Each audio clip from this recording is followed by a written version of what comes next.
ദക്ഷിണേന്ത്യയിലെ പ്രസിദ്ധ തീർത്ഥാടന കേന്ദ്രമായ എടത്വ സെന്റ് ജോർജ് പള്ളിയിലെ പെരുന്നാളിന് തുടക്കമായി.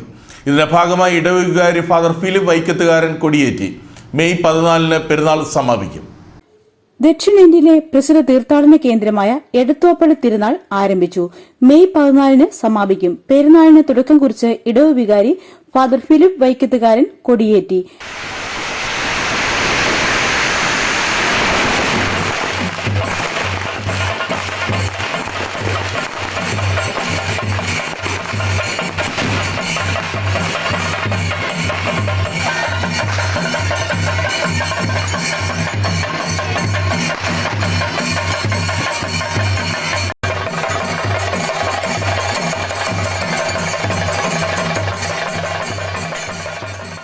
മെയ് 3 തിരുസ്വരൂപ പ്രതിഷ്ഠാ ദിനം നടക്കും. രാവിലെ 7:30 ചങ്ങനാശ്ശേരി അതിരൂപത മെത്രാപ്പോലിത്ത ആർച്ച് ബിഷപ്പ് മാർ ജോസഫ് പെരുന്തോട്ടത്തിന്റെ നേതൃത്വത്തിലാണ് തിരുസ്വരൂപം ദേവാലയ കവാടത്തിൽ പ്രതിഷ്ഠിക്കുന്നത്.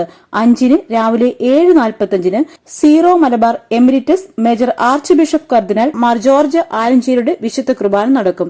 6 രാവിലെ 5:45 ചങ്ങനാശ്ശേരി അതിരൂപത സഹായ മെത്രാൻ മാർ തോമസ് തറയിലിന്റെ നേതൃത്വത്തിൽ വിശുദ്ധ കുർബാന നടക്കും. 7 രാവിലെ 9 കോട്ടാർ രൂപത മുൻ ബിഷപ്പ് ഡോക്ടർ പീറ്റർ റെമിജിയൂസിന്റെ നേതൃത്വത്തിൽ തമിഴ് കുർബാന നടക്കും. 10:30 തക്കര രൂപത ബിഷപ്പ് മാർ ജോർജ് രാജേന്ദ്രന്റെ നേതൃത്വത്തിൽ വിശുദ്ധ കുർബാന നടക്കും. വൈകിട്ട് 3 കുഴിത്തുറൈ രൂപത ബിഷപ്പ് ഡോക്ടർ ആൽബർട്ട് അനസ്താസ് തമിഴിൽ വിശുദ്ധ കുർബാന അർപ്പിക്കും.